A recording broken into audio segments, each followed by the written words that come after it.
ओम नमः सिद्धेभ्यः। ओम नमः सिद्धेभ्यः। 15 से 15 निकालिए। हाँ, ध्यान ध्यानाजिनेश भवतो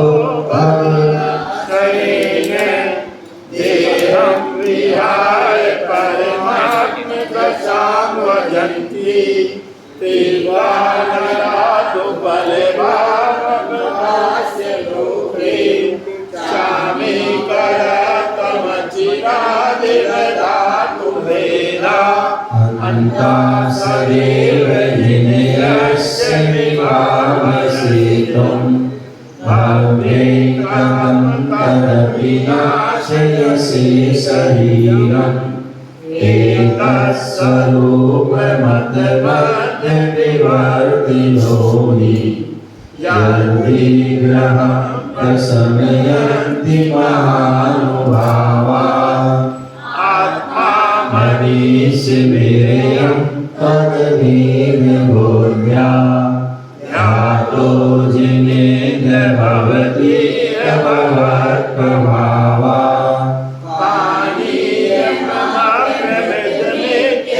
चिन्तमानं किं नाम लोभस्विकारमपाकरोति त्वामेव वीततमसं परिवादिनोऽपि नूनं विभो हरिहरादित्याप्रपन्ना किं काचिकामलिविलिशसितोऽपि सन्तो नो ग्रह्यति विविधमण्यविपर्ययेन। ओम। आज हम सभी पुनः भारत की राजधानी दिल्ली बुद्ध विहार महावीर जिनालय में बैठे हुए हैं, जहाँ पर भगवान का दिव्य समोसन लगा हुआ है और जो भगवान की जो वाणी थी वही वाणी हमें जिनवाणी के रूप में प्राप्त है। उसी जिनवाणी का हम रसपान कर रहे हैं। शाम का वक्त गुरु भक्ति और प्रभु भक्ति संस्कार यात्रा का, जिसमें हम गुरु भक्ति आचार वंदना के माध्यम से करते हैं, प्रभु भक्ति भक्तांबर दीप आराधना के माध्यम से करते हैं। संस्कार यात्रा के लिए हम आचार्य कुमुदचंद्र आचार्य द्वारा रचित कल्याण मंदिर स्तोत्र के माध्यम से भगवान पारसनाथ की हम स्तुति कर रहे हैं, उनका गुणगान कर रहे हैं, उनके गुणों के बारे में जान रहे हैं, क्या उनके अंदर विशेषता है, उन सभी उसकी व्याख्यान को सुन रहे हैं। आज का जो है, कल हमने यहाँ पर 18वां काव्य पढ़ा था, जो सर्प विष विनाशक, यदि किसी को सर्प काट लेता है तो उसके वह विष को दूर करने वाला था। आज 19 जो है काव्य है और यह नेत्र रोग विनाशक है। और इस काव्य में मुख्य रूप से समोसन का वर्णन है, भगवान का जो समोसन है और समोसन में जो बैठता है उसका क्या प्रभाव होता है, क्या अतिशय होता है, उसके लिए आप बता रहे हैं। धर्मोपदेश धर्मोपदेश धर्मोपदेश धर्मोपदेश समय संविधानुभावा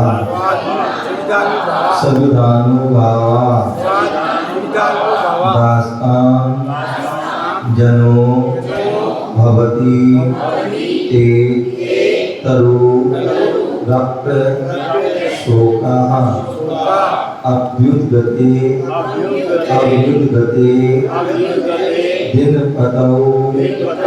दिनपतौ समहीरु होपि किं वा विभोर मुपयाति न जीव लोका धर्मोपदेश समेत सा विधानुभावा दास्तां जनो भवति ते तरुरप् शोकः अभ्युद्गते दिनपतौ समहीरु होपि किं वा विभोर मुपयाति न जीव लोका। ठीक है, लेंगे कोई परेशानी कोई दिक्कत पूछेंगे, ठीक है ना। एक बार एक लाइन पढ़ेंगे, एक बार हम एक बार आप। धर्मोपदेश समेत संविधानुभावा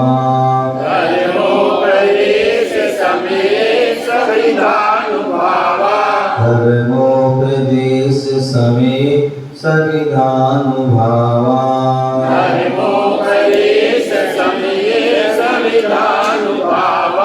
दास्तां जनो भवतु ते तरुरप् शोकः दास्तां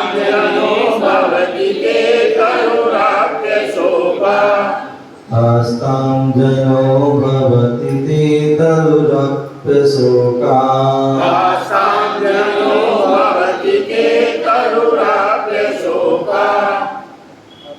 अभ्युद्गते जिनपतौ समहीरु होपि अभ्युद्गते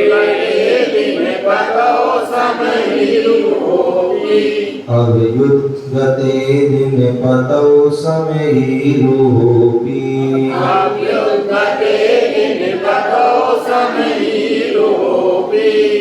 किं वा विबोधमुपयाति न जीव लोका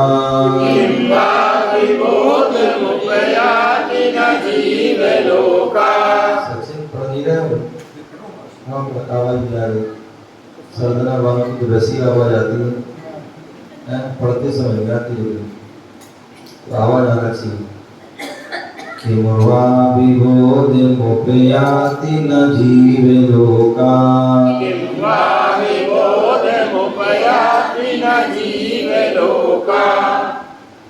चलिए सब एक साथ पढ़िए। धर्मोपदेश समेत संविधानुभावा दास्तां जनो भवति ते तरुरप् शोकः अभ्युद्गते दिनपतौ समहीरु होपि किं वा विबोधमुपयाति न जीव लोका। ठीक है ना, कोई दिक्कत नहीं आई किसी को? कीर्ति पढ़ लेगी ना? हैं पूछूंगा भी, हाँ बिल्कुल शुद्ध बोलना है। चलिए एक बार और पढ़िए। क्या बोले? एक ओ हाँ आशी सेकंड लाइन दास्तां जनो भवति ते तरुरप् शोकः। ठीक है ना। अभ्युद्गते दिनपतौ समहीरु होपि किं वा विभोर मुपयाति न जीव लोका। चलिए एक बार पुनः सब एक साथ। धर्मोपदेश समेत संविधानुभावा दास्तां जनो भवति ते तरुरप् शोकः अभ्युद्गते दिनपतौ समहीरु होपि जिह्वा विबोधमुपयाति न जीवलोका। ठीक, चलिए अनव्याग।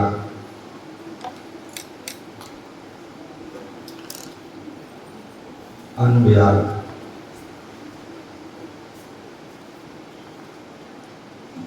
भगवान की जो दिव्य ध्वनि कृति है, बोले तीर्थंकर भगवान की जो दिव्य ध्वनि कृति है वो यहाँ वहाँ नहीं कृति है। भगवान की जो दिव्य ध्वनि कृति तीर्थंकर भगवान की वो समोषण में ही कृति है। कहाँ कृति है? समोषण। समोषण जहाँ पर सभी के लिए समान रूप पर जो है समान रूप से जगह मिलती है वो समोषण होता है, जिसमें मनुष्य भी बैठते हैं, त्रियंच भी बैठते हैं, देव भी बैठते हैं, राजा भी बैठ सकता है, रंग भी बैठ सकता है, महिला भी बैठ सकती हैं, पुरुष भी बैठ सकते हैं और सबका स्थान जो है फिक्स होता है।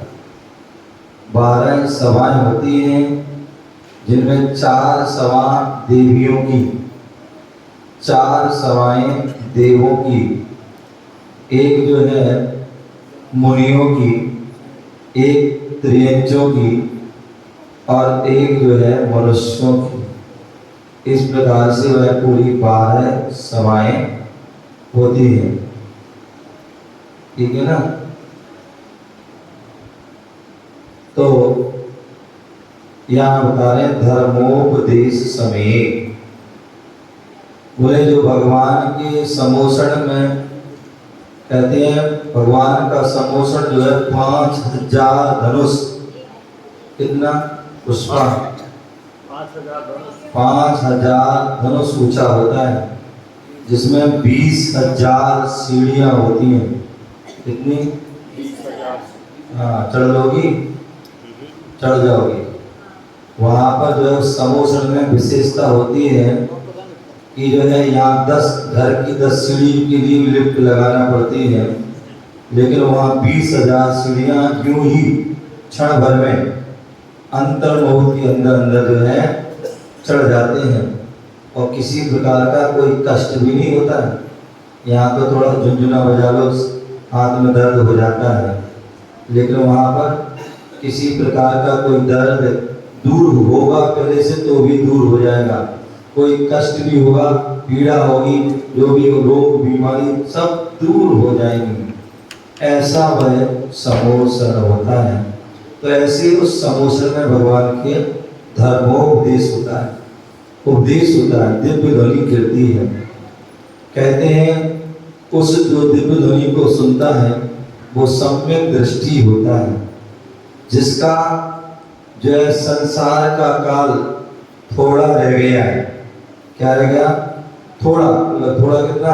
अर्ध उद्गल परावर्तन बहुत से बहुत रह गया। वो ही जो है सम्यक दर्शन को प्राप्त कर पाता है, वो ही जो है भगवान के समोषण में पहुंच पाता है, वो ही भगवान की वाणी को सुन पाता है। तो बोल रहे हैं कि जो भगवान की वाणी सुनता है, जितने समय वहां बैठता है, तो क्या होता है? भगवान के सानिध्य में बैठने से, मंदिर में बैठने से, गुरुओं के सानिध्य में बैठने से सारे दुख, पीड़ा, कष्ट दूर हो जाती हैं। उसी बात को यहाँ बोल रहे हैं धर्मोपदेश समय। अन्वयार्थ में धर्मोपदेश समय, धर्मोपदेश काल में, धर्मोपदेश के समय में ते आपके सभी धानुभाव सानिध्य के प्रभाव से, मैंने एक ने कहा था संतरे, क्या संतरे, तो संत तो करते ही हैं और संग करे, जो उनकी संगति कर लेता है वो भी तर जाता है। तो इसलिए धर्मोपदेश के काल में, धर्मोपदेश के समय में ते मन आपके सानिध्य के प्रभाव से जना आस्ताम मनुष्य तो दूर रहे, मनुष्य तो जो भी समुद्र में चला जाता है वो तिर जाता है, तो मनुष्य तो दूर रहे, तरु अपि वृक्ष भी अशोका शोक रहित भवंती हो जाता है। तो मनुष्य तो जो है शोक रूप रहित हो ही जाता है। बोले वृक्ष, भगवान के समुद्र में वृक्ष होता है और उस वृक्ष का नाम होता है अशोक। क्या? अशोक, मतलब उस वृक्ष का भी शोक दूर हो जाता है। और जो उस वृक्ष के नीचे चला जाता है, क्या? जो उस वृक्ष के नीचे चला जाता है तो उसका भी शोक दूर हो जाता है। इसलिए कहते हैं एक अशोक और एक विशोक, दोनों का अर्थ एक है। क्या? अशोक और विशोक दोनों का अर्थ, जिनके सानिध्य में जाने पर क्या होता है? शोक खत्म हो जाता है। अच्छे भाव से जाएंगे तो, यदि अच्छे भाव से नहीं आओगे तो हो सकता है आपको शोक भी लग जाए। क्योंकि हमारे कल बताया था परिणामों की खेल है। जो अच्छे भावों से जाएगा तो निश्चित ही उसका शोक दूर हो जाएगा, और जो छल कपट मायाचारी राग द्वेष आदि अभिमान अहंकार आदि लेके जाएगा तो उसका शोक क्या हो जाएगा? बढ़ जाएगा। अब बताइए मारीच के जीव क्या हुआ था? अहंकार लेके गया, अहंकार आ गया, मतलब जहां भगवान के सम्मोषण में जाकर के अहंकार दूर होना चाहिए वहां अहंकार आ गया कि जब मैं ही तीर्थंकर बनने वाला हूं तो मैं इनको नमस्कार क्यों करूं, मुझे नहीं देना, मुझे नहीं सुनना इनकी बात, और वहां से चला जाता है। और उन्हीं का पोता आदिनाथ प्रभु का पोता भरत का जो पुत्र मारीच का जी मुनि था, लेकिन वहां से वापस आ जाता है और अन्य अन्य वेश धारण कर लेता है और संसार में भटकता रहता, कहाँ तृतीय काल का और कहाँ चतुर्थ काल का अंत तब हुए महावीर स्वामी। तो ये क्या हुआ? तो जैसे भाव होंगे आपके वैसी आपका वह फल मिलेगा। भावों की पगडंडी में सरपट दौड़ा करता मन, भावों की पगडंडी में सरपट दौड़ा करता मन, भावों ही भावों में भव के बंध बांधता रहता मन, भावों ही भावों में भव के बंध काटता रहता मन। यह मन जो है पगडंडी की तरह जो दौड़ता है, सरपट दौड़ रहा है,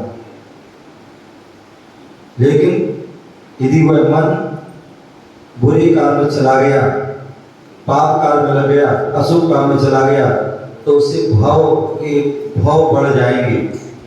क्या बढ़ जाएंगे? भाव बढ़ जाएंगे। और यदि अच्छा भाव बन गए, अच्छे भाव बन गए तो भाव के बंध काटता ये है मन, भाव के बंध भी काट देता है। तो इसलिए यहाँ बोल रहे हैं कि अशोक जो वृक्ष के, अशोक वृक्ष के भी कष्ट दूर हो जाते हैं, क्योंकि हर कोई भगवान के निकट नहीं पहुंच पाता। तो वृक्ष तो बहुत होते हैं, वृक्ष तो बहुत होते हैं, लेकिन सम्मोषण में केवल क्या होता है? अशोक वृक्ष ही होता है। और जब अशोक वृक्ष भगवान के निकट पहुंच जाता है तो उसके शोक दूर हो जाते हैं, और जो अशोक वृक्ष के नीचे पहुंच जाता है तो उसके भी शोक दूर हो जाता है। आदिनाथ भगवान कितने काल में थे? और क्या? पहले और दूसरे में तीर्थंकर नहीं होते हैं। ध्यान रखिए, वैसे तो तृतीय काल में भी तीर्थंकर नहीं होते हैं, केवल चतुर्थ काल में ही तीर्थंकर होते हैं। चतुर्थ तृतीय और पंचम में नहीं होते, पहले दूसरे काल में तो कुलकर आदि होते हैं, ठीक है ना। लेकिन जो चतुर्थ काल तीर्थंकर, लेकिन यह जो है काल, यह काल जो है हुंडाभ सर्पणी काल, यह काल जो है हुंडाभ सर्पणी काल का प्रभाव रहा। कि आदिनाथ तीर्थंकर पहले ही तीर्थंकर वह कहाँ हो गए? तृतीय काल में हो गए। तृतीय काल में, तृतीय काल में मोक्ष चले गए। तो एक उस वृंदाव सर्पणी काल का प्रभाव। तो यहाँ बोल रहे हैं जहाँ आस्था मनुष्य तो दूर रहे परंतु तरु अभी वृक्ष भी अशोका शोक रहित भवती हो जाता है, वह ठीक ही है। दिन पतऊ सूर्य के अभ्युदगते उदय होने पर, जब सूर्य का उदय होता है होने पर किम क्या समय ही हुआ अभी वृक्ष सहित भी जीव लोका सारे संसार के प्राणी विबोधम बोध को प्राप्त हो। जैसी जो है सूर्य का उदय होता है तो वृक्षों को ही बोध हो जाता है। क्या बोध हो जाता है? वो भी खिल जाते हैं। क्या कहते हैं? वो भी सूर्य के उदय होने पर खिल जाते हैं। और हम सभी को पता ही पड़ जाता है कि जैसे ही सूर्य उदय होता है तो पूरा अंधकार दूर हो जाता है और प्रकाश से वह भर जाता है। तो सूर्य के उदय होने पर क्या वृक्ष सहित भी सारे संसार के प्राणी, कौन से प्राणी? सारे संसार के प्राणी विबोधम विबोध को प्राप्त, क्या विबोध को प्राप्त ना उपयाति नहीं प्राप्त होते, अर्थात बोध को प्राप्त हो जाते हैं। इससे भगवान की जो है सानिध्य में पहुंचने से, उनके उपदेश सुनने से सारा शोक आदि दूर हो जाता है और बोध हो जाता है, ज्ञान हो जाता है। आचार्य पूज्य पास्वामी सर्वार्थ सिद्धि ग्रंथ में कहते हैं, बोले भगवान की जो है मौन मुद्रा है, भीतराग मुद्रा है, फिर भी उनकी वह मुद्रा उपदेश देती है। बोले मुनिराज यदि जरूरी नहीं उपदेश दें, मुनिराज उपदेश दें जरूरी नहीं है। मुनिराज अपनी साधना में लीन हैं तो वह उनकी साधना ही, उनकी वह वितराग वैरागी छवि ही हमारे लिए वह उपदेश देती, मौन उपदेश देती है। क्या देती है? मौन उपदेश। और समझने वाले उस मौन उपदेश को भी समझ जाते हैं। और ना समझ कितना भी चिल्ला चिल्ला के बोल दो तो भी उनकी जो है बालों में जूं भी क्या नहीं होती? नहीं रहती। भावार्थ, हे भगवान, जब आपके पास रहने वाला, हे भगवान, जब आपके पास रहने वाला वृक्ष शोक रहित हो जाता है, हे भगवान, जब आपके पास रहने वाला वृक्ष शोक रहित हो जाता है तो आपके पास रहने वाला व्यक्ति, तो आपके पास रहने वाला व्यक्ति शोक रहित हो जाए। क्या? जब भगवान के पास जो है समोसंग में जब एक वृक्ष रहता है तो वह शोक रहित हो जाता है।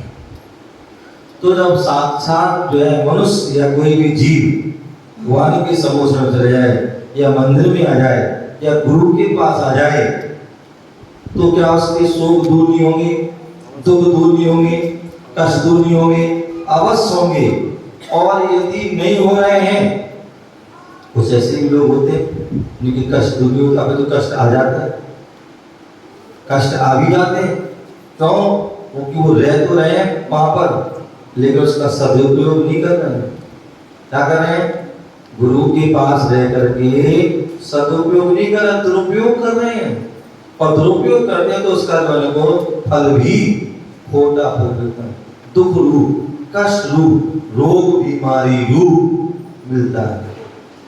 तो इसलिए हमें सोचना चाहिए, विचार करना चाहिए कि यदि हम भगवान के पास आ रहे हैं और हम फिर भी परेशान हैं, कोई कष्ट है, तो इसका मतलब आप जो है त्रियोग से नहीं आए, कैसे नहीं आए? त्रियोग से नहीं आए।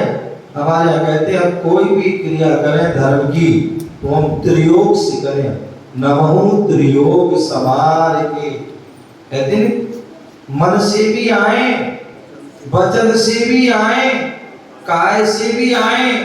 ऐसा ना हो कि हम मंदिर में तो आए हैं लेकिन हम मंदिर में है ही नहीं, हमारा मन तो घर में है, बाजार में है, यहाँ वहाँ की बातों में है, नाम देश की बातों में है।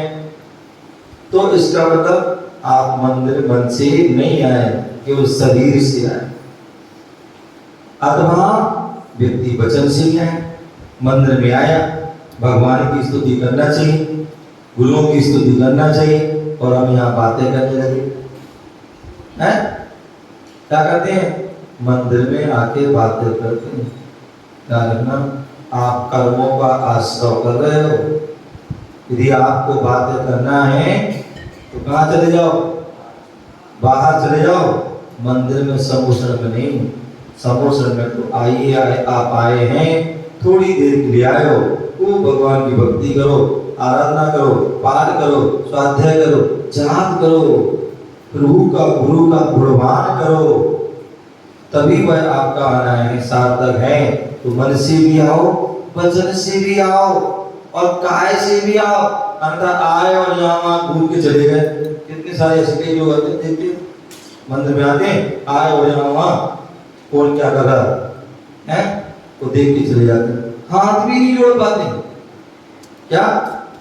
हाथ भी नहीं जोड़ पाते हैं। आप देखना कौन कौन सी कैसे आते हैं। तो ध्यान रखिए, मतलब वही बात हुई ना कि कढ़ाई घी में रहती है, कढ़ाई घी में रहती है, कढ़ाई चाशनी में रहती है। सुन रहे हो? ध्यान से सुनना। कढ़ाई जो है क्या, जो क्या होते हैं, जो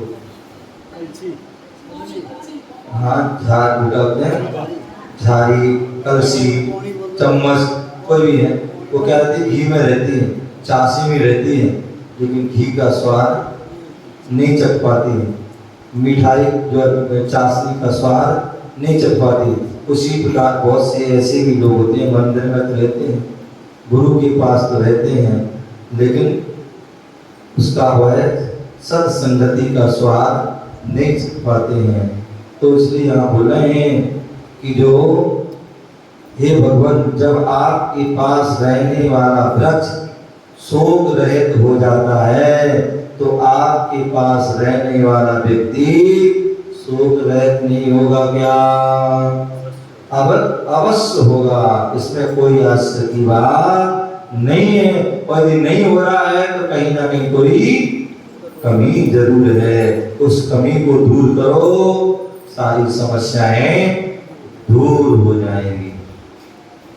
रिद्धि मंत्र।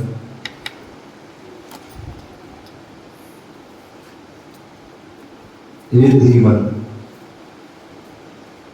ओम ह्रीं अरहं नमो अक्षी गदनास्याणम् आगास गामीणम्। ओम ह्रीं अरहं नमो अक्षिद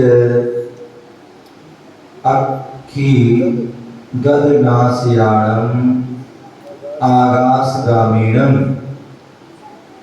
अर्थ, नेत्र रोग नाशन हेतु आकाशगामी जिनों को नमस्कार हो। जो आकाश में गमन करते हैं ऐसे वह आकाशगामी जिन मुनिराज, उनको क्या हो? नमस्कार। मंत्र। ओम नमो भगवते। ओम नमो भगवते ह्रीं श्रीं क्लीं छां छीं नमः स्वाहा। ओम नमो भगवते ह्रीं श्रीं क्लीं क्षां क्षीं नमः स्वाहा। गुण नेत्र पीड़ा, नेत्र पीड़ा दूर होती है। नेत्र पीड़ा दूर होती है जब आंख आई हो। आई ब्लू हो जाता है ना, तभी आंख आ जाती है। तो नेत्र पीड़ा दूर होती जब आंख आई हुई हो। तब भोजपत्र पर रसौंद से लिखकर सोन क्या है? हैं? सोन क्या है? सोन सोन रसौंद लिखने की वो है सही स्याही या जो भी होता है ना, एक जैसे होता है क्या बोलते हैं, लाल लाल क्या होता है, ये जो आती है ऐसी कई चीज होती है, तो इसी हो सकता है उसी को कोई चीज उसी कहते हैं। उसी टाइप की हाँ, जब आंख आई हो तो आंख आई हुई हो तब भोजपत्र पर रसों से गले में बांधें, जिससे कि वह रोग, नेत्र संबंधी रोग जो है दूर हो जाते हैं।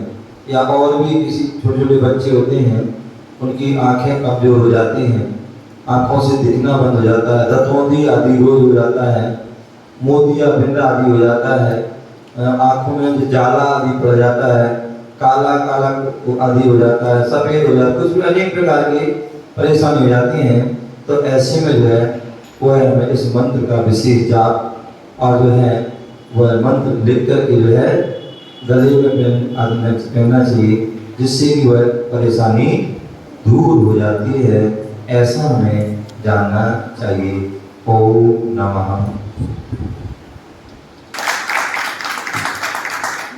हाँ चलिए।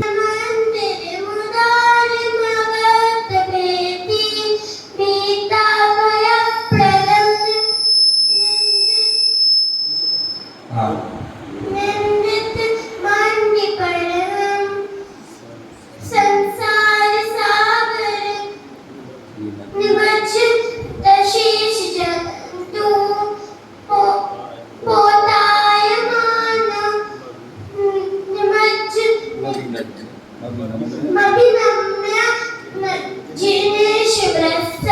बहुत सुंदर बात।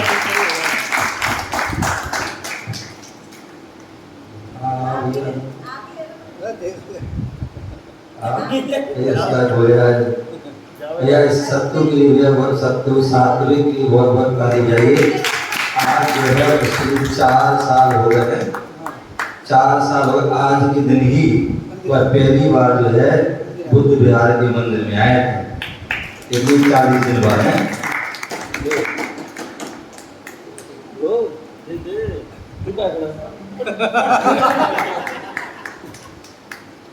इसके नाम सत्तू रख दिया महाराज जी। मोपदेश समये सविधानुभाव दासं जनो भवति ते तरुरप्य शोकः अभ्युत्थते दिनपतो समहीरुहोऽपि किं वा विबोधमुपयाति न जीवलोकः। बहुत सुंदर।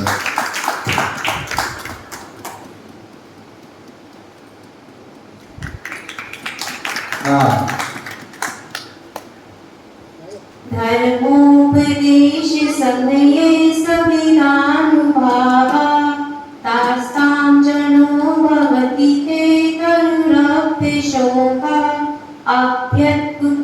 अभ्युत्थते दिनपतो समहीरुहोऽपि किं वा विबोधमुपयाति न जीवलोकः।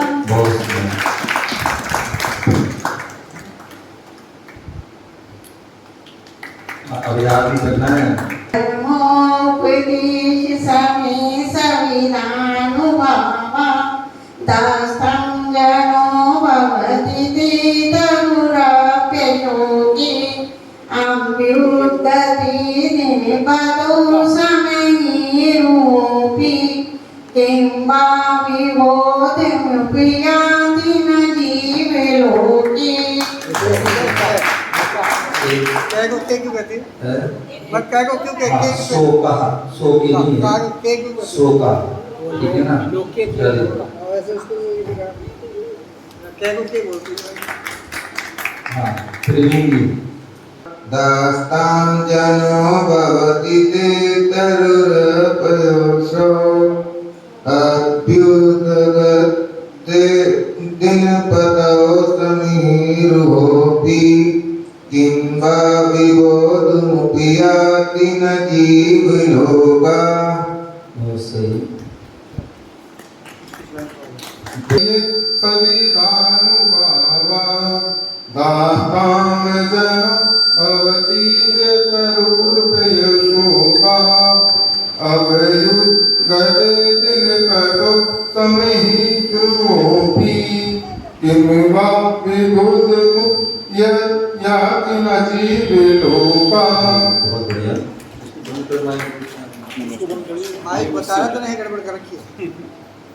ये ना सुधरे तो क्या करेंगे? चलिए, हाँ, आप थोड़ी गलती करना चलिए, समय पूरा हो गया और आज यही फिर पूछेंगे। सभी लोग अपनी तैयारी करें। हाँ, खड़े हो जाएं सभी लोग जाने के लिए आपके लिए बताया गया था